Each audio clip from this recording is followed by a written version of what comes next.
Yeah, so I did from age 6 to 10, I did gymnastics training. And when I was around 7, I decided I want to become Olympian or something. Okay. I was so obsessed with gymnastics because just looking at people, I was like, I want to do that. So when I did the training, it went from 8 hours a week and I went to 12.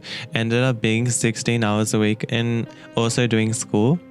So I would get up in the morning, go to gymnastics, go to school, could have if I wanted to. So why didn't you take it ahead? Because I was having mental struggles, so I quit my gymnastics. Okay, well, how did the coaches take you up? Because I think you were one of their fondest students. He was disappointed, I think. Okay, what did he say? He said, okay, go. That's it? He said, are you sure?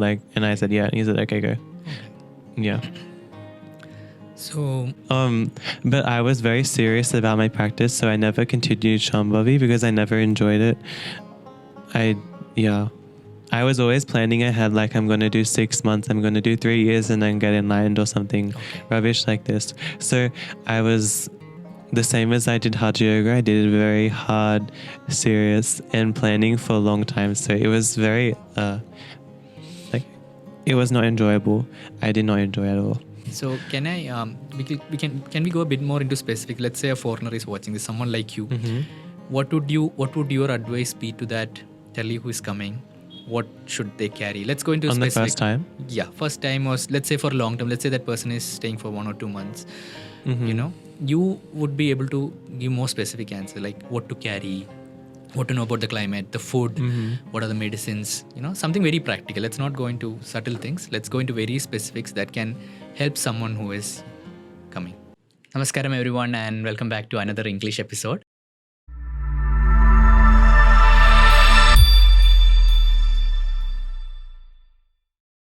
I hope you guys are doing good.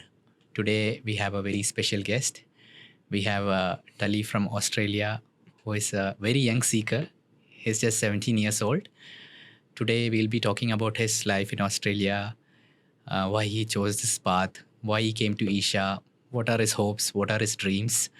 So it'll be just a very candid conversation and we'll go right into it. Today we are shooting our episode at another studio. We are in Coimbatore. So I would like to thank Port Studios for facilitating this. So let's go into the podcast. Namaskaram, Tully. Namaskaram. How are you? I'm good, thanks. How are you? So before we go into the podcast, I would just like to set a bit of a context of how I intend the podcast to be. I already shared the story with you, but I would like to just share it once more so that our viewers also get to know what is the intent that I do podcast with. So when I did my inner engineering program, that is the flagship program by Isha, my experience was very profound, I was going through a certain struggle in my life and that was one program that gave me a lot of hope in my life. And it was a very, intense experience for me within me. A lot of my life issues got solved. The one thing I thought was it would be the same for everyone. I later realized it's not like that. But at that time, I thought it was like that. And at that time, there were not much content creators making content about the programs and their experience with it. So I also started making videos with people. At that time, there was no such thing as podcast. I didn't also realize there was something like that. I would just set up my mobile camera with a wired, mic, and we would just share things. And most of the people, they would share, the program is so beautiful. My life got changed, transformed. And it was keeping on happening for a few of my videos. And people were watching it. They liked it. Many people were doing the programs also. But I distinctly remember once when I was in the ashram and I was shooting this episode with one Kevin Anna. It's still there in my channel. It's if people want to check it out, we'll link it.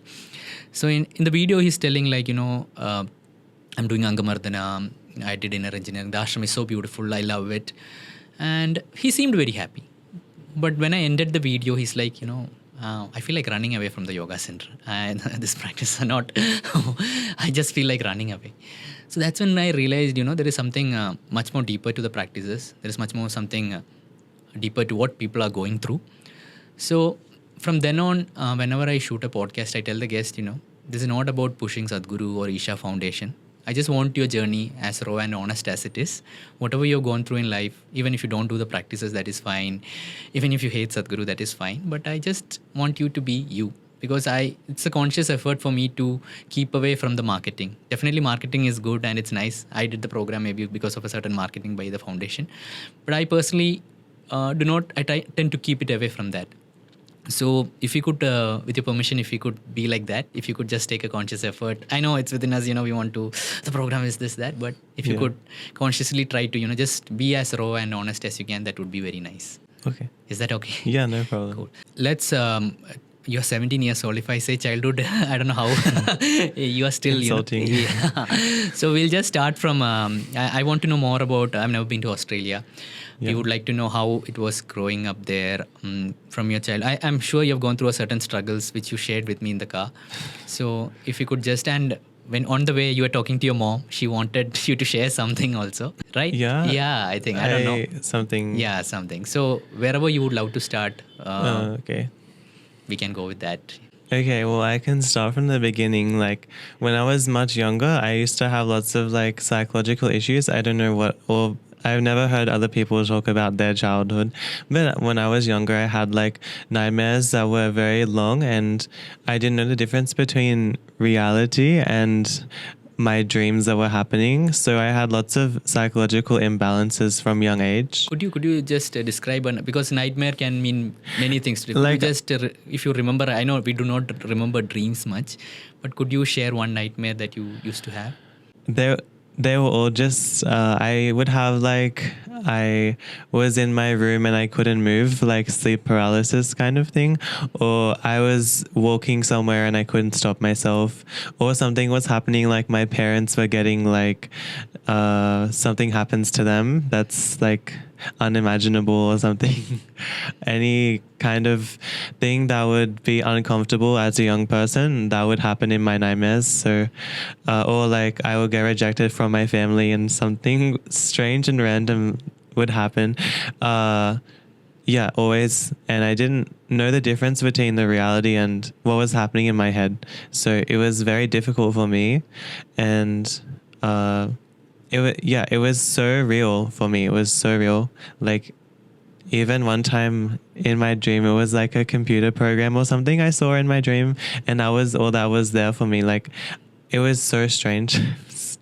But I'm so glad it's over now. But yeah, when I was around 8 or 10, I think this went away, and I had some other psychological issues, with fear and fear only. Because as a young age, my mom introduced me to some, I don't know if it's spirituality or something else. But it was not working for me, whatever. What did your mom introduce you to?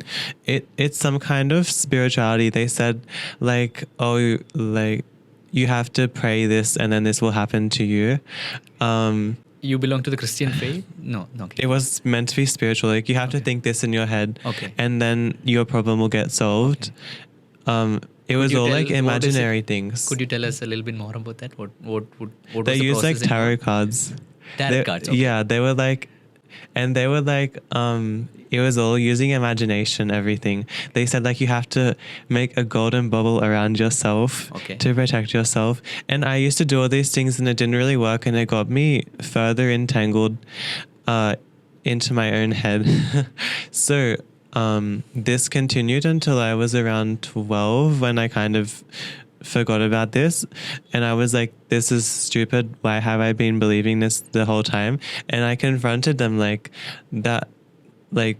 is this real? And they just laughed at me because it's a business for them. And I think they were trying to help me, but it was not working. So I'm sorry for interrupting. So when you're going through this psychological issues, did you visit a psychologist, or when you told you? No. not only this person. Okay. Yeah. So they made it worse. Okay. Yeah.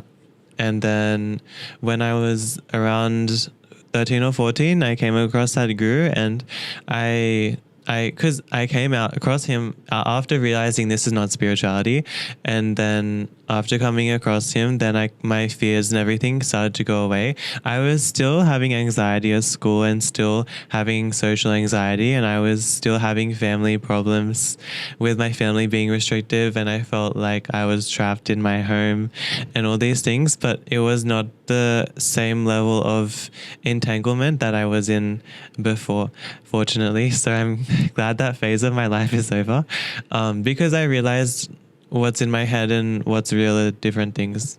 So this happened. And yeah, so as far as my mental state, this is how it went. And then when I was around, as I got older, it got better. I did in engineering, nothing happened, of course. But before that, I would like you to... We can talk more about... Yeah, I would like you to... What happened? Yeah. I want you to talk more about your school days and how you were with your friends, and how did they see you? Did this affect your school life?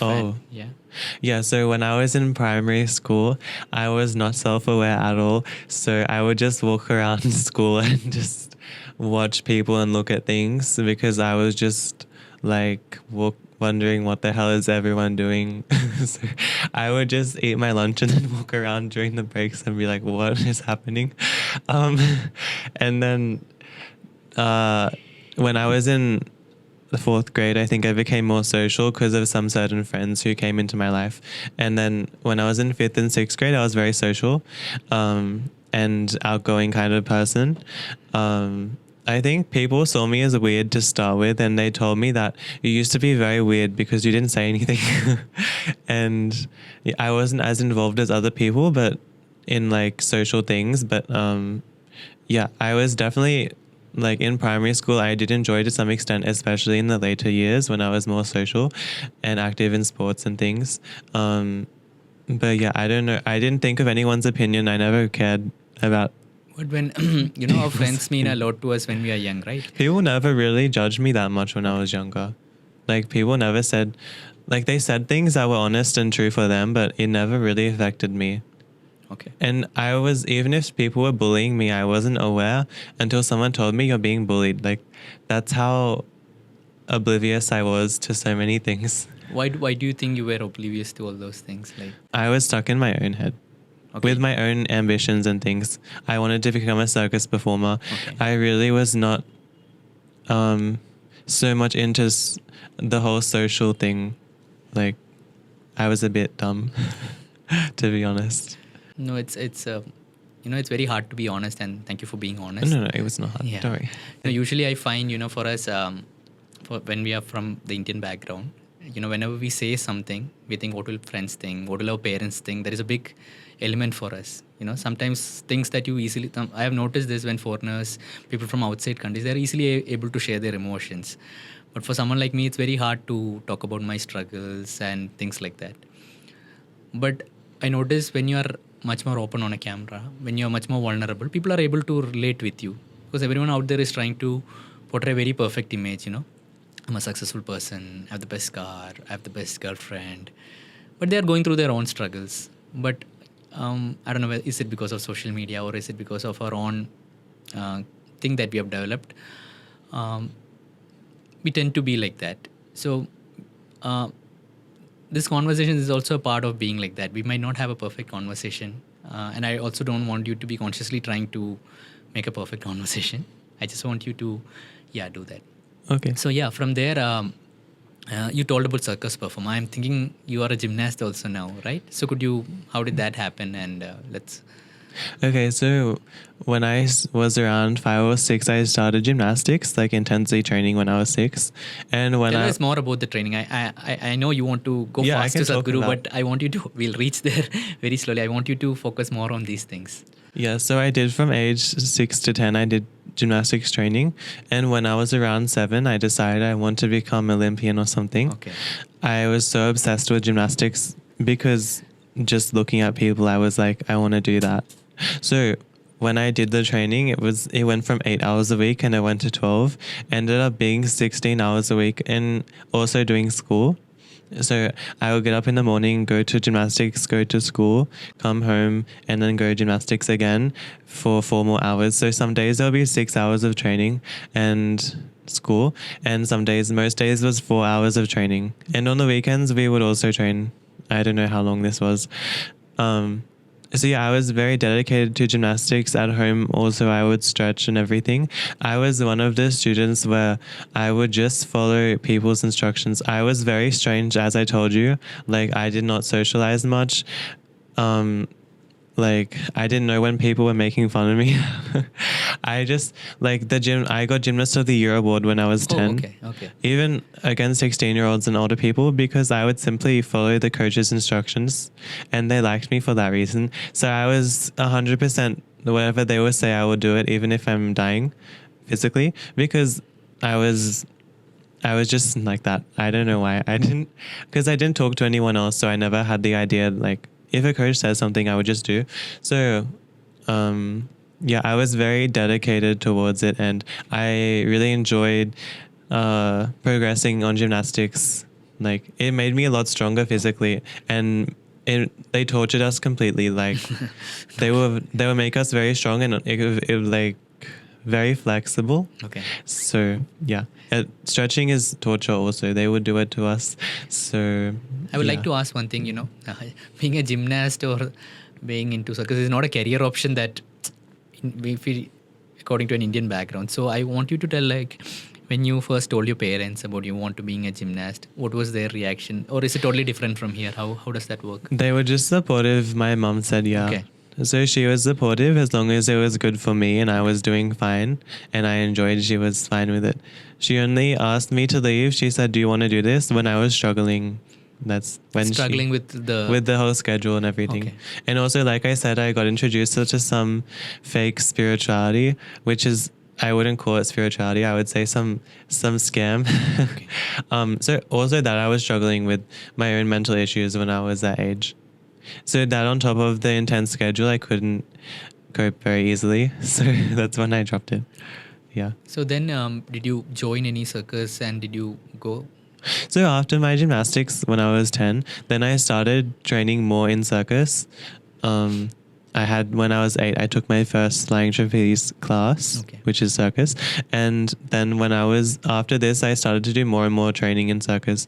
And I was also starting trampolining after about half a year, which is a different kind of gymnastics. So I don't know when all this happened, but within from age 10 to 12, I was doing circus and trampolining.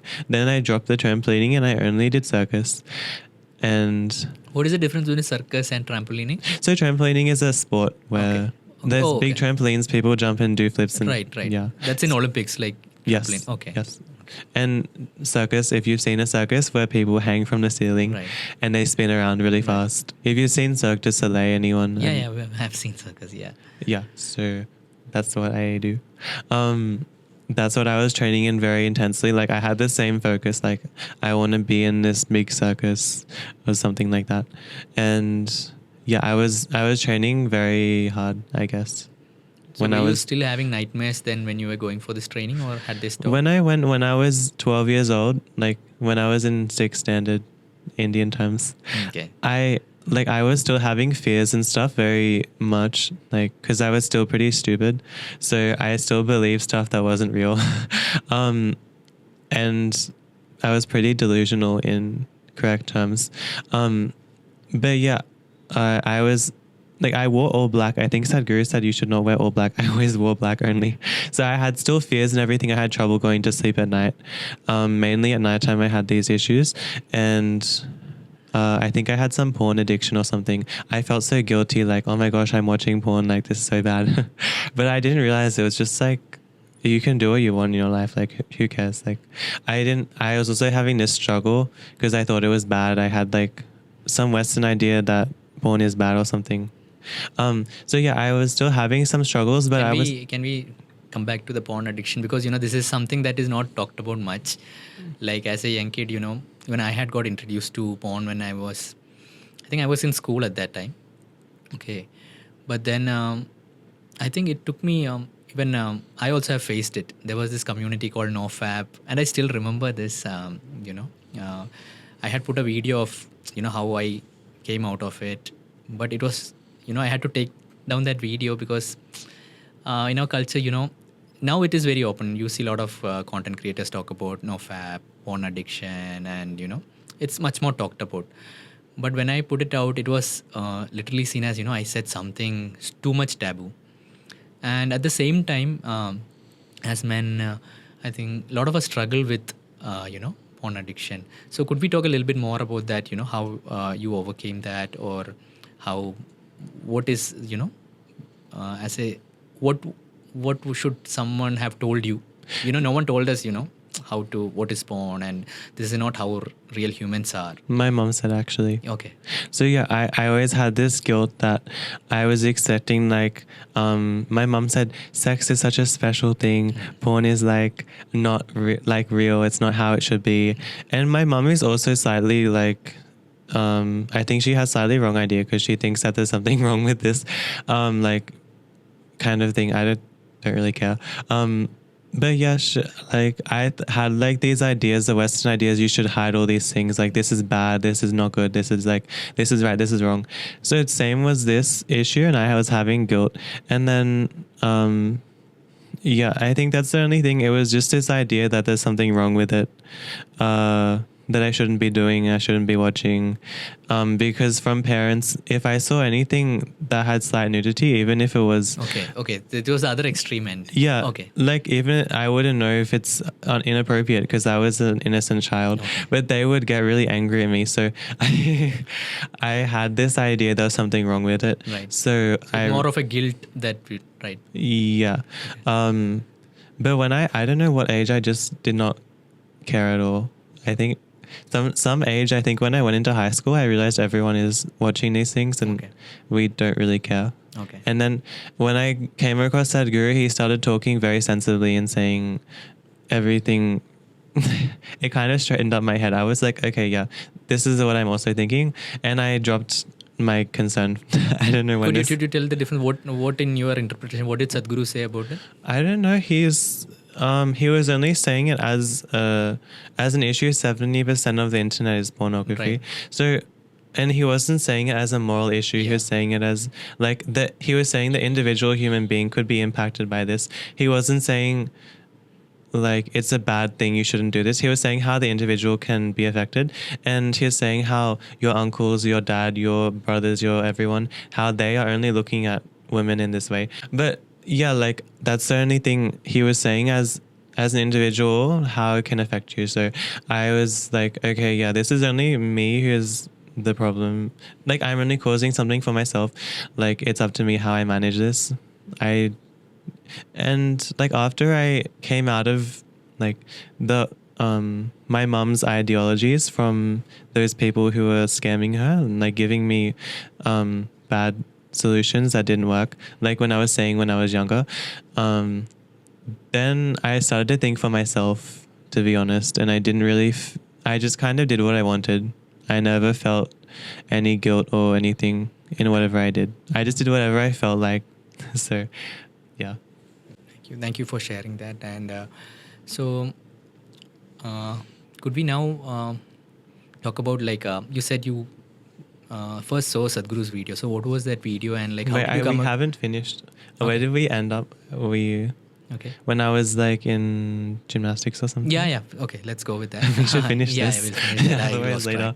So let's where do we go with that? Where do you want to go with the gymnastics? I mean, like, I was, as a circus like artist, like I was 12 years old, but I was a very committed person to become a circus performer, and only because for some reason my mom decided I shouldn't do, because in COVID she decided I shouldn't go all the way and stay with another family. I should stay at home. So you had to stay with another family? Yeah, I had to stay another family for, there's a school term in Australia is 10 weeks roughly, and the 3 weeks in that I was staying with other families and traveling. My first family was 1 hour travel, so I would get up at 7, go home at 9. it was very intense, but it's what I wanted to do. And I wanted to go next year, but because of COVID, my mom didn't allow me. So I had to go to a different high school. And there I struggled because I had new people. I didn't have my old friends. I really missed them. My entire high school, I was thinking, why did I move there? All my friends were there and I had to make new friends. And I was very outgoing person, but like I couldn't find the strength and connection as I had before. So, yeah, I was like always dancing in school, doing things to get attention, like interrupting the teacher, but I felt bad because some of them were nice to me. So, yeah, I was that kind of student. And I would get average. I wouldn't get above average. Just enough so my mom wouldn't yell at me too much. Does marks matter like for family? Like, okay. It's okay as long as you get average. What's average like? Average is like maybe 70% at least. Or if you get 80%, that's like good. If you get less, then she'll probably cry. So, yeah, I was that kind of student. Like I did not enjoy school, and I was very open about telling the school therapist I did not enjoy school. Like, Right. And what would they say? She said that everyone was telling me you have to wait, you have to go to school because it's a legal requirement. Okay. So I felt very oppressed when I was younger. It was a lot of struggle for me, but I had friends who felt the same way, so that was slightly easier. Yeah. Could you, I think you love your mom a lot and she supports you in whatever you're doing. Could you talk a bit about her and what kind of person she is? Yeah, I can. She is just like, she's from name, country maybe town. Know her name? Jenny. She's from country town, okay. So she has an accent that's very English sounding. Probably. Hi, Jenny. Yeah. So I don't know what to say about her. She's very committed for others' well-being, but she doesn't know her own well-being. So what according to you is her well-being? Like if she was more joyful, less stressed, less angry, less confused in a negative way. Like if she's always sometimes stressed about work and stuff like that. So. And I think that she was physically not in a good place as she could be. I think that if she was in a better place of well-being, it would be good for us also. So I don't think she's taking care of us also by not taking care of herself. That's the issue I have with her. What are some of the things that you love about her? I would like to know. Well, she'll definitely put herself aside in every situation for us because she only lives for us. So like some parents, I think, they will do drugs and stuff, but she doesn't do drugs. So is that a common problem in Australia? In Australia, yeah, some parents are like that. Okay. They do drugs and their kids do drugs. But she's like she's making enough money for us to live well, and she's caring about us, and she's doing things strategically. So she's doing her best for us in whichever way she can. So, and she cares about us, like. Yeah, so that's, yeah. So could you talk about your siblings and your dad also, like how they are? And I think you have a twin sister. I have a twin sister. Yes. Yeah. She doesn't know like me. She's not like you. Well, she says like one time I left India and she said to my mom secretly that I think I'm sad when I left. So she loves you. I think so, but she might feel uncomfortable. I used to post. Yeah, I'm so sorry for interrupting. Usually, my mom is a twin. They're like, okay. Yeah. Usually they're very close. Yeah, they're very close and they have this intuitive feeling. If someone feels sad, they know. So do you have that connect with your sister? I just wanted to know. I just feel uncomfortable around her. Okay. So we don't have, if we felt like pleasant and comfortable, we would have that probably. But we used to have strong connection when we were younger. Like we used to be very close and we used to be best friends and play together and make videos together. And it was really hilarious. I think one of them we posted on YouTube to convince our teacher to go to North Korea on holiday. Okay. So, sorry, that's like we had so many memories, but until when we went into high school, then our friend group changed and everything, so we lost the connection. Is there something else that you would like to share about? About the rest of my family? Yeah. I can share. My dad was alcoholic drinker, so he still is. It's difficult for anyone to live with him in our family because he is a drinker. He snores. He is smoking sometimes. Well, we tend to look at people as alcoholics, drink. Do you think he has gone through his own struggles in life? Yeah, he definitely has. There's no doubt, and everyone knows. But it's still difficult to live with him, so we just kind of push him to the side. Like, we still love him, obviously, because he's our dad, I guess. And like, he gives us money and stuff, but it's not easy to live with him as a person. So there used to be family arguments and stuff, but as a person, he's very like smart, like at his job, I think, and he's very intelligent, and he thinks critically. He thinks like very strategically, like my mom, like about how to plan out the family. What are you gonna do? Like, how are you going to live? Like, he cares about us, obviously. Like, he cares about our well-being, and it's very in our conversation, he's only talking about his concern for us, really. So that's something that I admire about him, because he never says I care about you. He never says, like, if he says I love you, like, tears will come to his eyes. So actually, like, so it's not like my mom, she just says it, but if he says it, then he'll get very emotional. So he doesn't say praises about himself, but he shows, and that's what I like about him. Do you have any fond memories of him as a kid? He admits the rubbish that he is also. He doesn't lie about. He knows all these things. My mom, she's a bit in denial. Yeah, I have some fond memories. Maybe like, I can't think of any moments. In between on the conversation, if you remember, you can share. Yeah. Okay. So let's end the gymnast thing. We were talking about that. Mm-hmm. So you could have taken that ahead, I'm thinking, right? I could have if I wanted to. So why didn't you take it ahead? Because I was having mental struggles, so I quit my gymnastics. Okay. Well, how did the coaches take you up? Because I think you were one of their fondest students. He was disappointed, I think. Okay. What did he say? He said, "Okay, go." That's it? He said, "Are you sure?" Like, and I said, "Yeah." And he said, "Okay, go." Okay. Yeah. So now can we, are you comfortable in sharing about Sadhguru, and shall we go into that part? Yeah, we can go into that part. So how did you come across a video of Sadhguru, and if you remember, what was that video? I was looking at this other organization was posting videos. I won't mention them because they're not even worth looking at. They post like fake yoga and stuff. They were posting also about some person who he apparently knows about Atlantis and like all the pyramids temples or something that used to be built in some Greece or something. Yeah, I think so, yeah. Something video like that. Yeah, some past life memory or something like that. But I was interested in what he was saying, like the temples, they have like a scientific order it can scientifically bring you to a higher state of like being within yourself.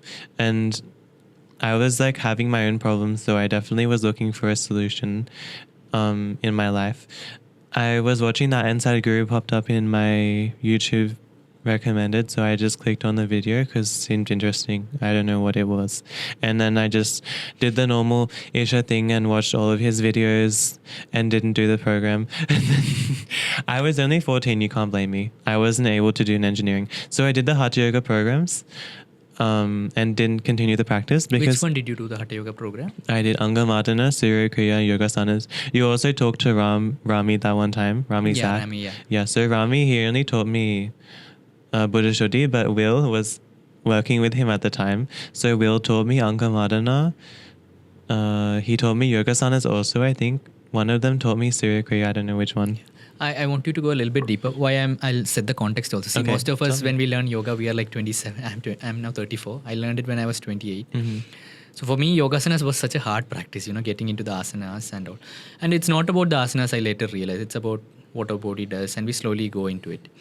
But it takes us a certain amount of practice to get that properly into the posture and then experience it. But for you, being a gymnast, I've seen from your pose and all, getting into any asana is quite easy. Mm-hmm. So what is it? What is your experience? I want to know a little bit more. Of Hatha Yoga? Whatever practice like Yogasana or Angamardana, because whatever is shown on the screen, I'm sure you are able to exactly be in that pose. For most of us, it's not like that is what is my understanding. So how did that feel, and what according to you is the next step in the asanas, and could you talk about that? Yeah. It was very easy for me. Like Will, my teacher, was saying that you should be like the test. You should be the person standing there and showing the class. Right. So yeah, I was getting to perfect postures and everything, but I wasn't doing the practice lovingly, so I didn't enjoy. Love was missing. I was doing very hard, very angry. Right. Because I thought that was the way to liberation or something. I was so stupid. When did you realize that? I realized after I did Shunya program that if you're in a state of love, then you can just be taken away by something else. And you don't need to be liberated. Just the experience is liberating by itself. So anyways, I was easily doing the postures and everything. And I think I was doing some of the practices wrong. I was repeating the preparatory asanas and the invocation.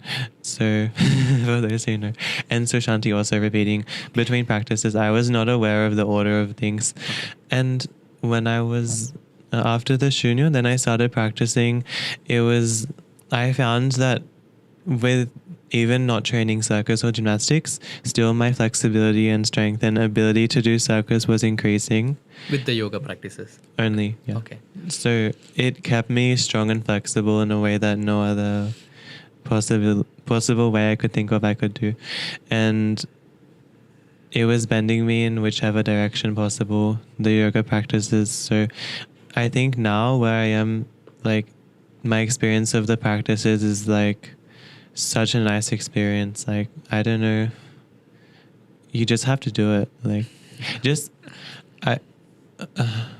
it's just like I just feel like every time I do like an asana and something moves and something cracks, it's like, oh my God, it's like so relieving. And it's like,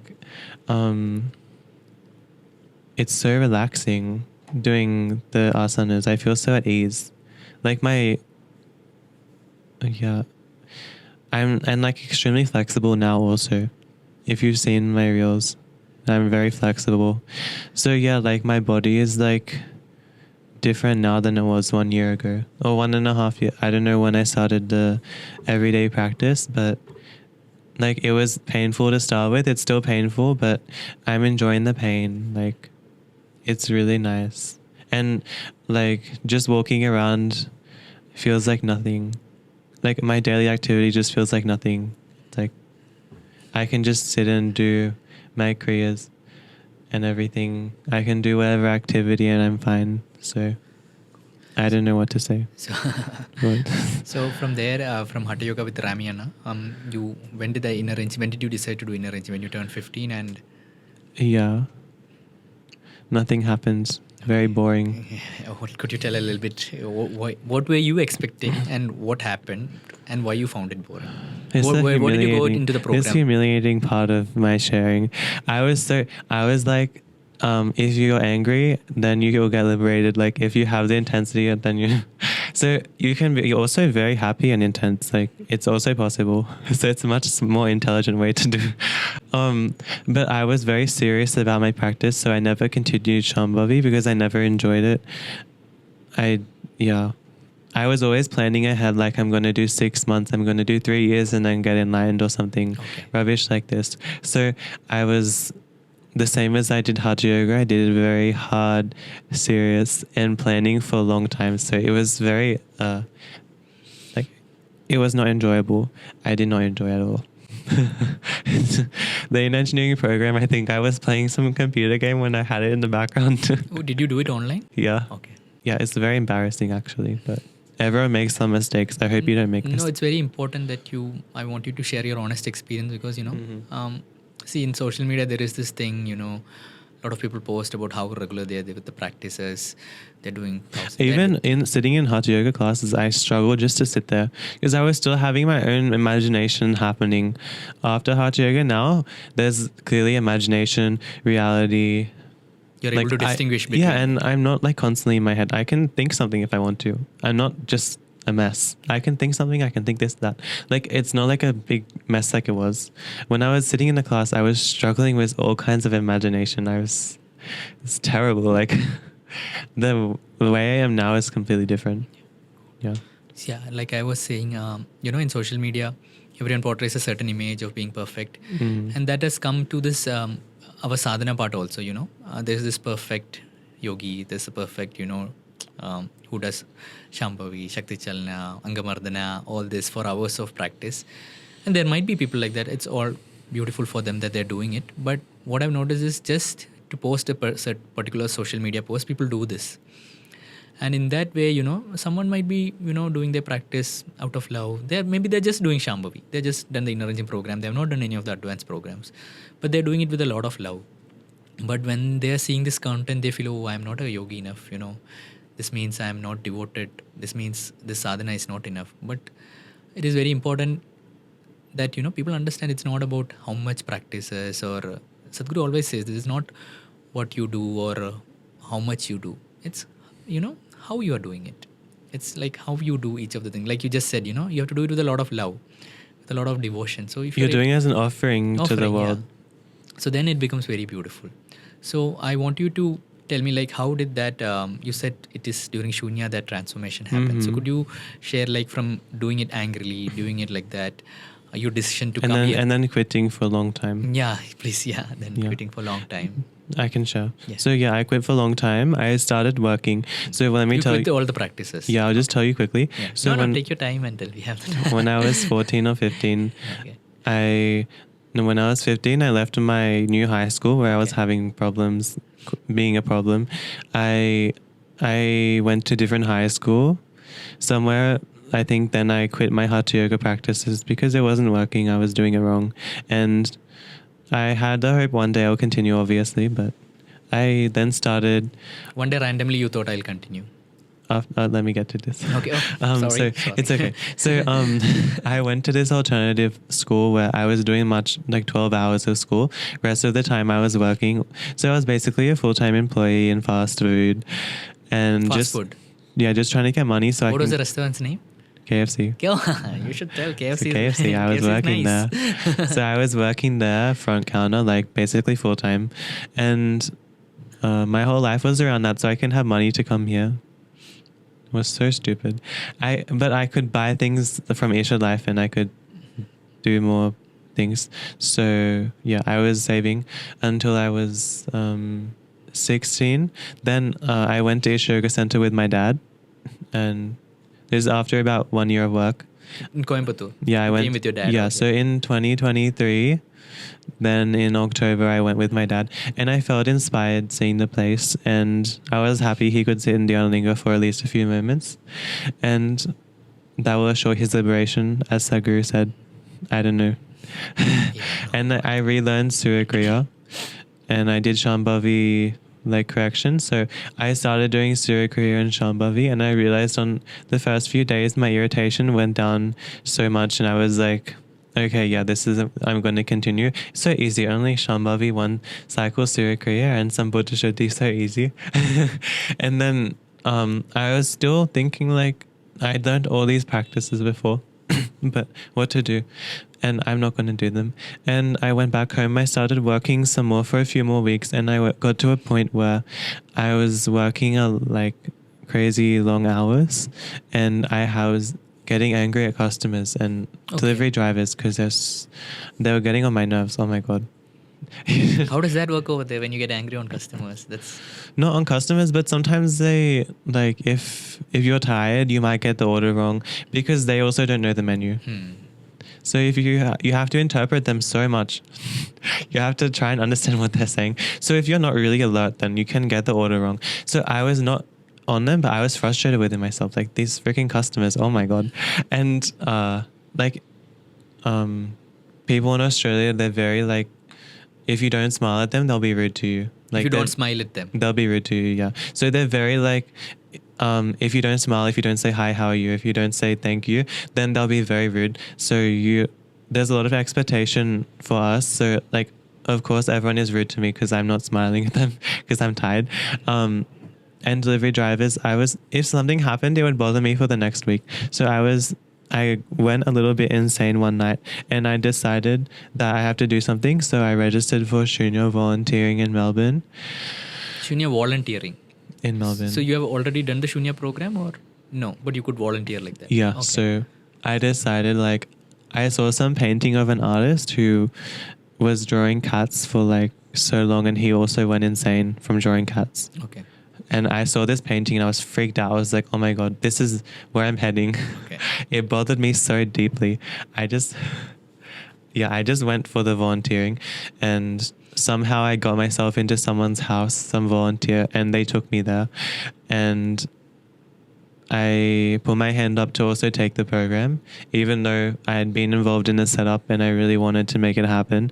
In the program, I found it challenging, like, because I have to wake up and I have to do some practices, and then I have to start the whole freaking program, which is like very long. Like, I won't spoil it, but it's intense as hell, especially when overseas it's like wet and raining and stuff. So, and oh my God, that program, I don't want to go through it again.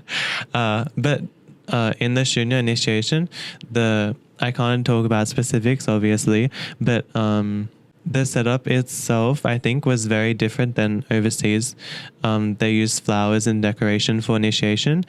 If you guys have done initiation, they were used in certain way that's not usually used. They use rose petals and everything. So I was seeing how they went out of their way so we don't have, so we're as comfortable as possible. There was grass. They put cushions there.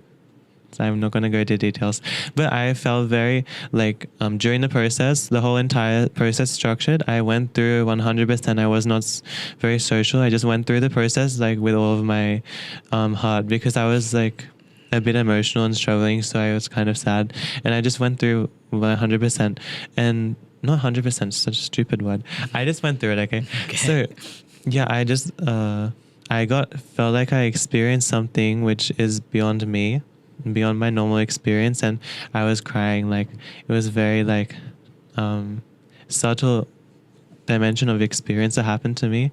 And so yeah, this transformed my idea of what is Isha practices and what is Isha. So after this, I was like, okay, if I'm gonna be in this state more often, then I have to do my practices now. And I clearly saw Sadhguru is offering something which is his own life. So I was anyways committed. So that's how I went from the change between doing practices the wrong way and doing the right way. They also said in the program, you have to do them lovingly. They said that story, right? So what does lovingly mean to you? You just do it with, you're doing, for me, Sadhguru has a quote. He has a few quotes. One is if you hold those well-being of others above your own, then that space will become a powerful space wherever the person is. And something else is what was it? Oh my God. The deepest care you can express to the world is to... Deepest care you can express is something about your own well-being. So I just do my practices as an offering, because... What was your question? Same thing. You're saying what was loving? Yeah, well... because I was just touched deeply by the program. So lovingly, what does that mean? Because lovingly, you just enjoy the practice. That's all. You just do it joyfully, and you do it because you want to make yourself into something for people around you. Okay. There's no other. But how do you do it? You have to first become joyful, then only you can do it joyfully, right? So how do you enjoy the practice? Enjoy the practice. You just enjoy the practice. You use the engineering tools. Even if it's hard, you just stay committed. And you're just doing it because you want to become a wonderful human being for people around you. It's that simple. That's enough, I think. So from then, when you started doing the Hatha Yoga practices lovingly, what was the change that you noticed? It was hard doing the start. Oh my God. It was so painful. I mean, the changes are so subtle. I don't even notice. But definitely I can say from between when I started and now, I'm a more balanced person, and I'm more joyful, and I can dance more, and I can play more and sing more. So you have to just, it's hard to explain. I think that I'm in a different dimension of experience than I was before. And my suffering has gone down so much. I used to suffer so much. Now I don't suffer really much at all. I go through struggles and challenges, but not with the love. I can enjoy my life much more. I don't have the fear of suffering as much. So I forgot to ask this. You came to... This is what you're asking. I'm giving right answer. There's no right or wrong answer. I'm giving correct, like... There's no right. Whatever you feel. That's the main thing. That's I don't what want I you feel. to focus on giving the right answer. Whatever you I'm feel. just forgetting your questions every time you ask. I am also forgetting. So I just want you to... I forgot to ask you this. When you first came to India, what were you expecting and what did you feel this place is like? I was expecting it to be hell. Because, yeah, India. Okay. Because my parents were like, you should keep all your stuff carefully. Like, people are going to rob you. People are going to try and, like, kidnap you. People are going to try and scam you. And I did get scammed in Chennai recently. You got scammed, huh? Okay. Yeah. What did you get scammed for? Some taxi driver paid me. He charged me, like, 2,500 for a 1 hour drive. Oh, my God. Okay. Yeah, in a tuk-tuk. Okay. So, yeah, and then he asked me for money to help with repairs, and I gave him 1,000 rupees, Right. and he has not given back. Right. That's how I got scammed. But yeah, so I was expecting India to be like terrible because my parents had told me how bad it is and how it's like chaos and it's worse than any other country. So I came with that expectation, but it was slightly more smooth. The worst thing was having to share a hotel with my dad. Okay. To be honest, India wasn't really an issue for me. But Isha, I was expecting just nothing. Okay. I just wanted to visit. It was very boring. I did not enjoy it. The first time visit to Isha Yoga I also Center. had to stay in the same room as my dad. Okay. I was extremely bored and depressed also, and I wanted to leave. I wanted to go home, Okay. and I was very mad at my dad for coming with me. Okay. It was not a nice visit, honestly. I did not enjoy the first visit. It was 4 days. 4 days. Yeah, I was very glad to go home and Okay. get away from my dad also. Yeah, So then you went back and what did your mom ask you? Like she's like, how was it? And I was like, terrible. Terrible. I called her before and I was like, Mom, I want to go home. okay. So yeah, it was really bad. So then why did you decide to come again? Because I wanted to volunteer. I was like, I'm 17. If in Australia, if you want to do any job, if you want to be a circus performer, in any circus job is in I don't know, maybe Brahma Kumari, I don't know. But you see, I think Isha is the only trustworthy one that I can trust. for you maybe, Anna. But I don't know. let's not carry ourselves like that. See, just saying that We just don't- because we we are don't related know. to Isha, just saying that Isha is the only trustworthy, that is not right, no? There We might don't be know others because also. we don't know the proof. Only like Sadhguru has Yeah, given proof. so we don't know. We don't know the proof. We don't So we're know, just right? saying we don't know. Yeah, we don't know. That is good. But we can't tell people that, this is the only thing. Because we are doing the practices. They will do what they want. Yeah. So that is what I'm again coming with the podcast. This is not I want you to understand, this is not an Isha podcast, or this is for seekers, right? Someone is seeking. And it is highly important that we tell them what we know and what we don't know. So can I, can we go a bit more into specific? Let's say a foreigner is watching this, someone like you. Mm-hmm. What would your advice be to that Tully who is coming? What should they carry? Let's go into On specific. the first time? Yeah, first time, or let's say for long term. Let's say that person is staying for 1 or 2 months. Mm-hmm.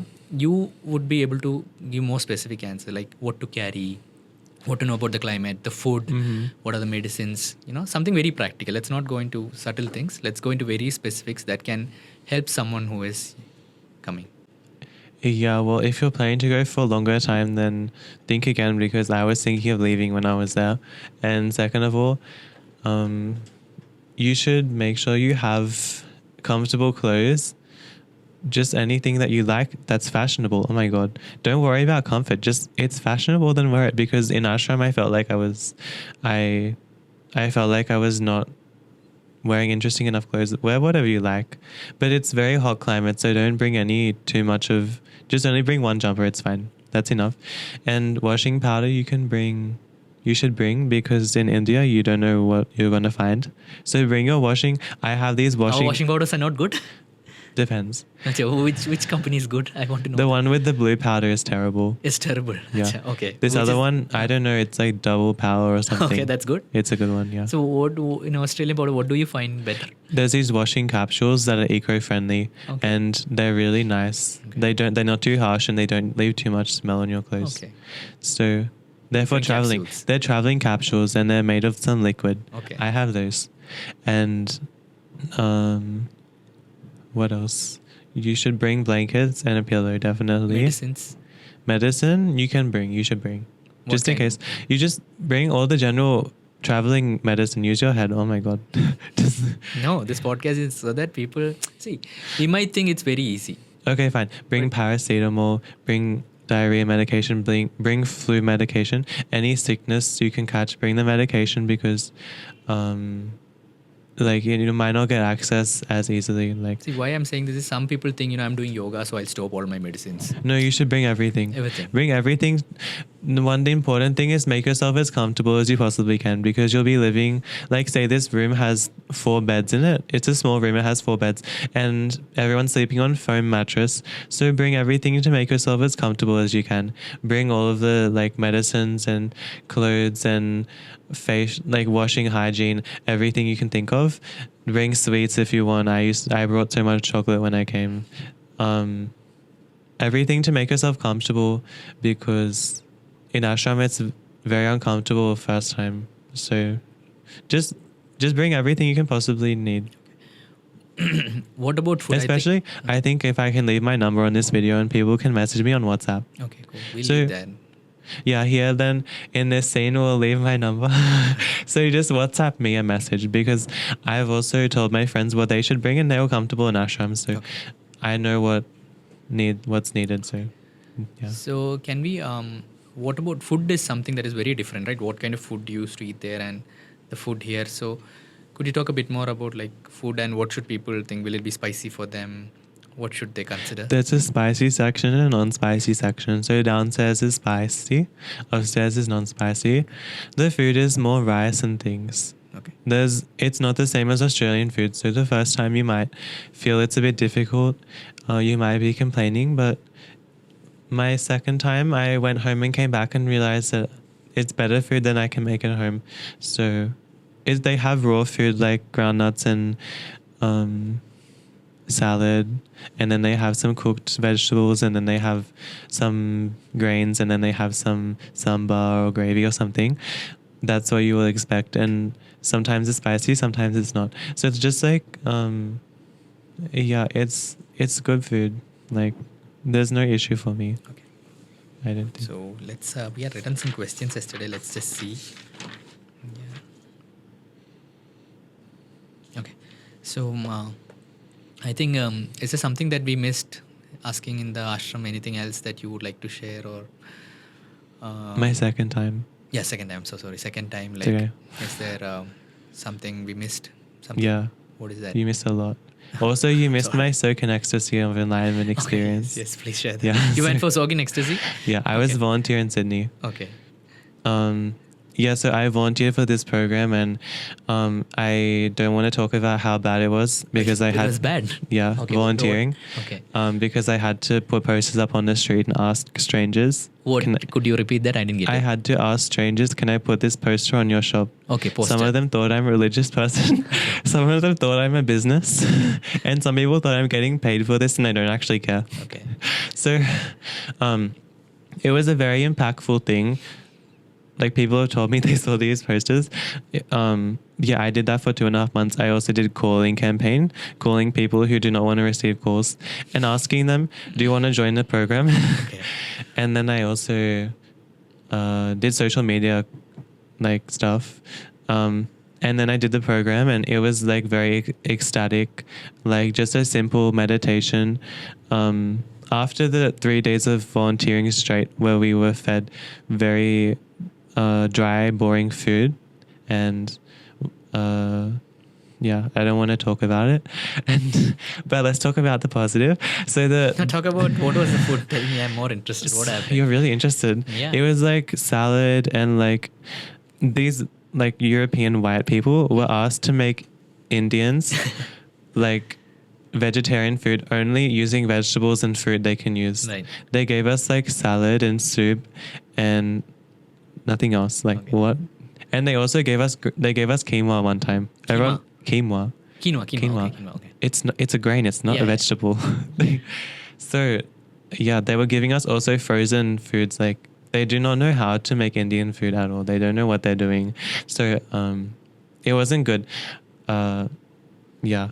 But the process was really powerful, like with Sadhguru there, like just a simple process. And my entire body started trembling and like tears were covering my face and I wanted to scream because the ecstasy was so powerful. Like, yeah, so that was a nice program in that way. But the volunteering aspect makes me want to not think about it ever again. Let me talk about my second time in ashram. Yeah, it was much nicer. Like, I made lots more friends and things like that. So I feel like I have more of a life in ashram than I do at home.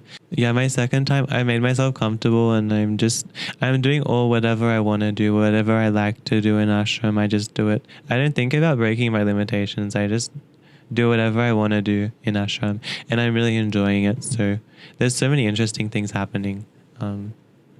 And yeah,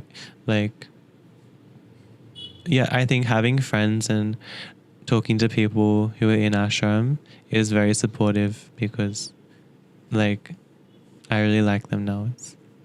It's like probably the nicest thing about being there is the people there. Different, you can't find these kinds of people anywhere else. They're very caring and yeah, so I can't think of anything else to say. Awesome. So could we next move on to, I think you have traveled in India a bit for the programs or something. So could you talk about your experience of traveling in India? Yeah, so I traveled for Guru Puja in Chennai and it was fine. Like I traveled in sleeper class. Oh, you traveled on a train? Yeah. How was the Indian train? It was fine. Okay. Yeah. I mean, there was no one smoking or anything, okay. So it was fine. Does Australia have train service? Yeah, they have. Okay. They have.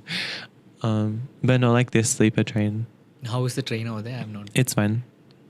Over there, it's fine also. Here also, it's fine. Over there, it's fine? Fine. Okay. Here is fine. I enjoyed here more, I think. Because the whole social structure in Australia is so messed up. It's very uncomfortable being in public for me. I don't like it. Okay. But yeah, I traveled in Chennai.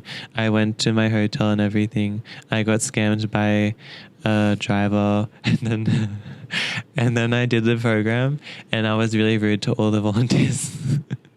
I rolled my eyes and like they were like, put your phone away, and I was like, no. Yeah, I was rude. And then I finished the program and I met some friends and then I went home. So yeah, it was really easy traveling in India. You just have to be organized.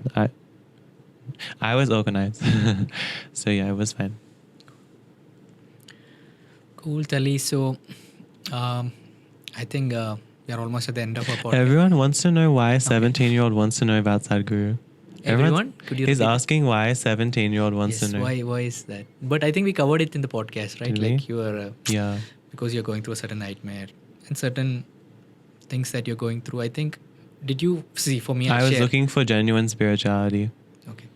I would also like to ask, I was, as a person, I was someone who was not getting acceptance from a lot of people around me. Or maybe they were accepting me. I was not accepting that they were accepting me. I don't know what it is. It was only first time when I went for the program, I realized, okay, this is somewhere I am accepted for whoever I am, with all my imperfections, with all my insecurities. This is one place where I can just be myself. I don't need to worry about what people think. That's what I like about Ashram. So do you get that acceptance from do you feel within you that it's there? Let's say there is no one in Ashram. Within you, do you feel that, let's say that you have no friends, no one is friends already. My question is... Then I feel definitely not accepted. Not accepted. Like when I had no friends in Ashram, I felt very isolated and I felt like scared and I hated people and I had very strong judgments. But now I have friends in Ashram, I feel like really close to them. Like in Ashram, I feel more comfortable than anywhere else just to do what I want. Like, because people are more accepting now. Awesome, Tully. So this is the end of our podcast. I hope you had an okay time sharing your journey with us. And I thank you for, being open about yourself. Is there anything else you're curious?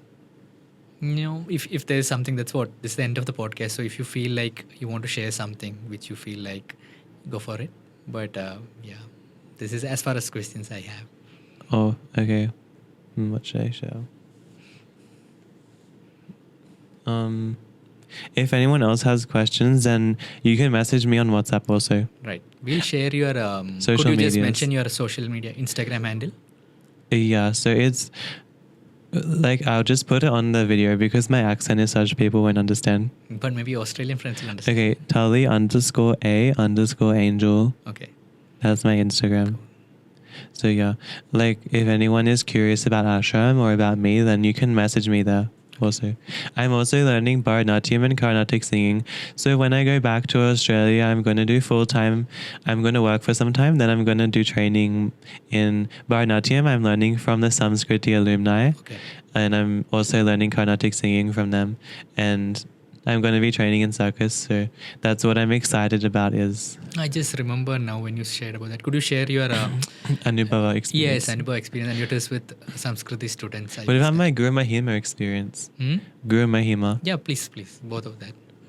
Yeah, so I attended, first I'll say Guru Mahima. What is Guru Mahima? Please. Guru share that. Mahima, it's a energy form where you give 7% of your money.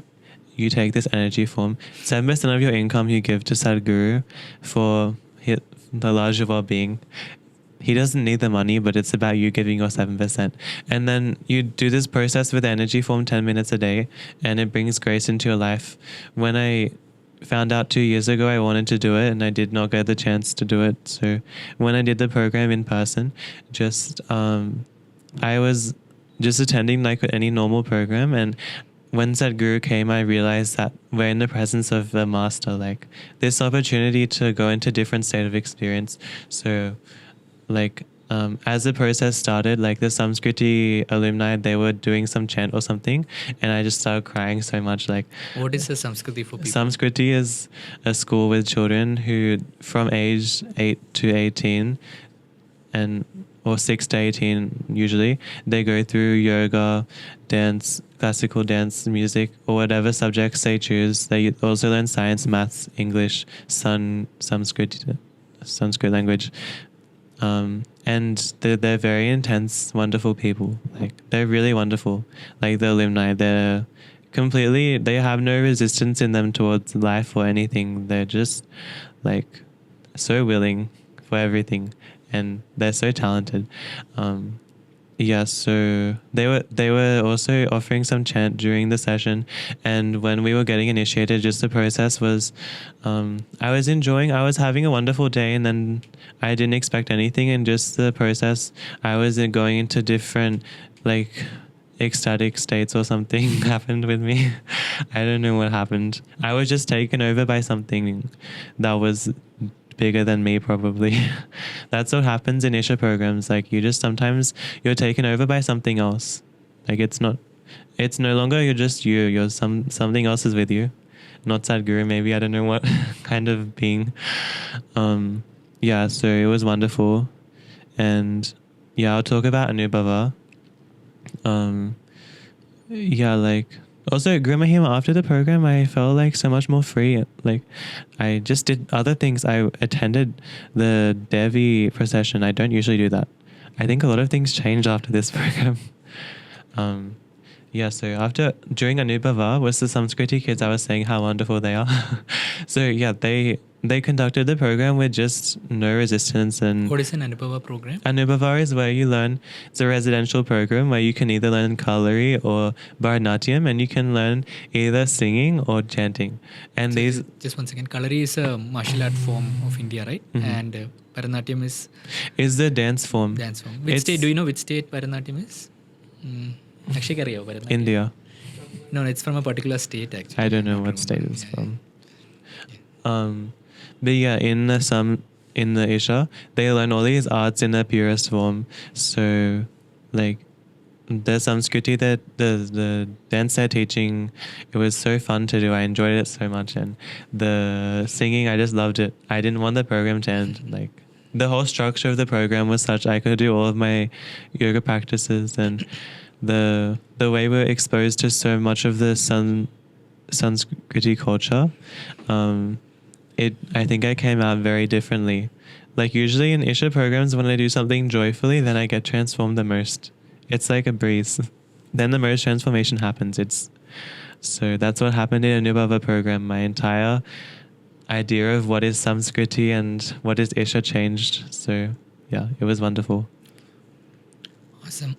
Awesome, Tully. So thank you so much. And anything like a last few words for the audience regarding meditation, yoga, and whatever you like to share. We'll end with that. Okay.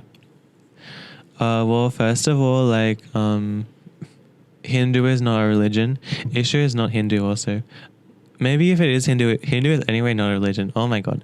So many people saying, like, my dad also says that Isha is religious organization. You should be careful. And I feel so insulted. Like, how can you say I'm religious? Like, because religious people are so stupid. Like, no offense.